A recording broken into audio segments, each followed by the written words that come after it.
I'm still Josh. Yes, I'm living with HIV, but I'm still the exact same person.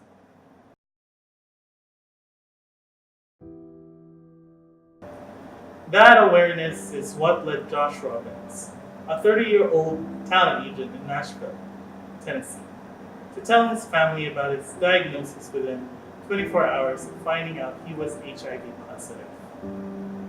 The only way that my family would be okay would be for me to tell them face to face. For them to see me and touch me and look in my eyes and see that I'm still exactly the same person. The night Josh received word from his doctor that his flu-like symptoms had been the results of an HIV infection, Josh was home telling his family about his newly diagnosed immune disorder. The next day, he called the man who infected him to tell him of his diagnosis. I figured he obviously didn't know, and I made the decision to contact him before the health department could. That was an interesting call, to say the least. Josh has been HIV positive for only a year, and he's not taking medicine yet. I've made the decision in the past year that being undetectable, having an undetectable viral load, is less important to me than feeling like my body is handling things like pieces. Once his family knew, Josh was determined to not keep his diagnosis a secret. Hiding wasn't for me. I thought the only way to combat stigma and gossip is to tell my story first. So I started the blog. His blog, I'mStillJosh.com, allows Josh to tell his story, shares his experience with others, and connect with people like him, something he had a hard time with in the beginning. I had never had one person tell me that they were HIV positive before I was diagnosed. I didn't know anybody, and I felt kind of lonely. Plus, I was scared, terrified even, for my health.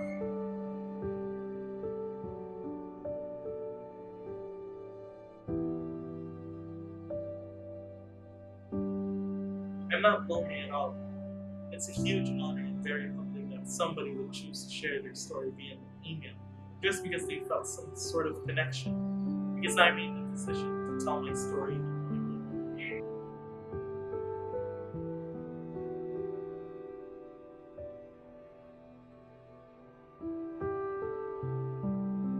Sophia Harrison, 51, is a single mother of two with an extended family to support. She has lived with epilepsy her entire life. She suffers from hypertension and she is a breast cancer survivor. Yet, more challenging than any of these was learning she was HIV positive. I was crying for at least 6 months. She said of learning she was HIV positive 10 years ago. It hurt me really bad. Harrison's story is far from unusual. She is one of the about 140,000 African American women living and aging with HIV. While she is grateful to be alive, she faces multiple health challenges in addition to HIV, like hypertension, diabetes, and breast cancer that disproportionately plague African American women. And they often struggle to take care of themselves and their families because of limited resources.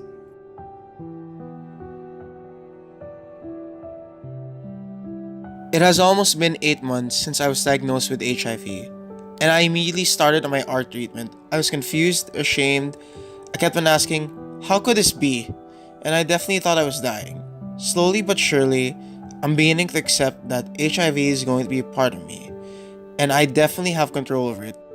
I cry myself to sleep, but eventually life goes on. I haven't told any of my family yet because I'm still gathering the courage to do so. To anyone reading this, I want you to know that there's no rush at all. Tell people when you feel you're ready, it's your choice. So take your time if you need to. But most importantly, if you haven't yet begun your medication, please do so. I am Ryan, and I'm an amateur YouTuber. I started posting videos in 2011. People all over were starting to send me messages, sending requests, demanding to see more of what I could do. From then on, I was receiving invites for meetups, hookups, and dates. At first, I did not entertain it because I was still happy doing it on my own, but a member caught my attention and invited me out. It was February 2012, a few days before Valentine's Day. We talked for a while, went to his place, and there it happened. It was bareback. I knew the facts and the risk of getting infected, but I didn't take it seriously. A few weeks later, I got sick and was sent to the hospital. At first, I thought it was nothing serious. I was on leave for absence for like 2 months, so I could rest well and get back into shape. But then I got back to work. People noticed and I started losing weight. I didn't mind it, but then I started getting coughs and colds quite easily, which lasted for months. I was also experiencing night sweats, some swollen lymph nodes behind my ears and on my neck, as well as prolonged fever. I knew something was wrong, then I started reading all over the internet about common signs and symptoms of HIV, still praying that I didn't have it. My doctor suggested I go for voluntary counseling and testing for HIV. I met my counselor who conducted the pre and post test counseling for me. We waited for 2 weeks to get the confirmatory results while resting at home. I got a call from her and she told me that they had gotten the results. We talked for a while before opening the letters. She handed it to me and still, I'm praying, even though I already know the results. As expected, the result was positive. I felt numbness all over my body. I started crying. I thought it was the end for me. I felt so much devastation. The counselor called my mom and gave us time to talk. I handed the results to my mom. Seeing my mom crying while reading, it tore me apart. I was in a state of melancholia for a couple days. My conditions got worse. I suffered mitral valve prolapse and pneumonia. I thought my days were already over. I sought help and started treatment. After a few months, I was recovering little by little. I was able to get back to work, and now I can say that I'm getting better. A friend once told me, "You learned your lesson the hardest way, but I'm happy that you're coping." I don't take what happened to me negatively. It won't do me any good for my health. But moving forward, I've learned to love myself more. I've learned who my true friends are, and most especially, I'm happy with the love and support that I'm getting from my friends and fellow people living with HIV. There is always a life after an HIV positive diagnosis. Don't forget what happened to you in your past, cherish it and learn from it. Do not regret what happened. It may not be easy, I know, but for all we know, this will always serve as a reminder to live our life to the fullest.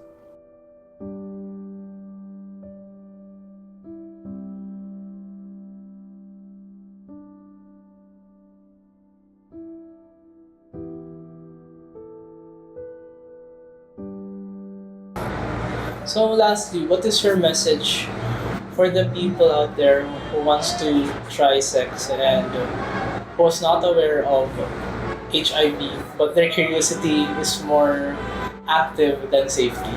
Okay, sige. My message is that they can enjoy sex, but they just have to make sure na it's safe. Kasi di ba, parang we always promote safe and satisfying sex. Yes. So you can do sex, you can have sex with anybody that you want, that you love. Just make sure you are safe, your partner is also safe. So, and then get tested every 3 months or 6 months. Thank you. Okay. Sige.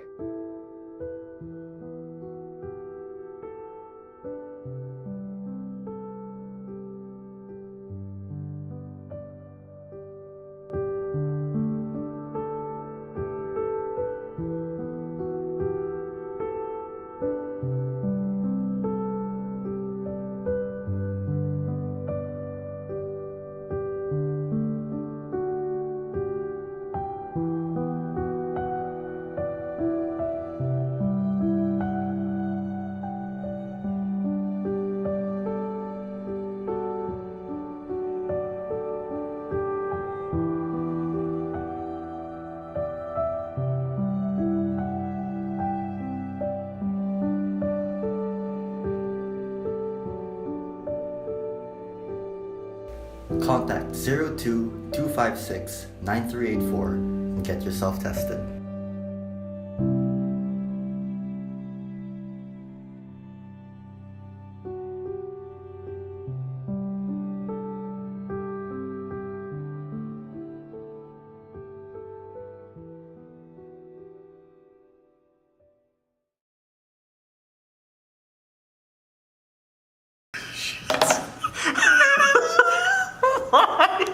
Why?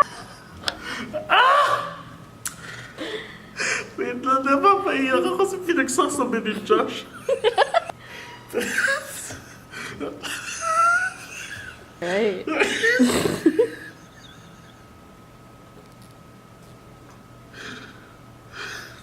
Oof. Kaya?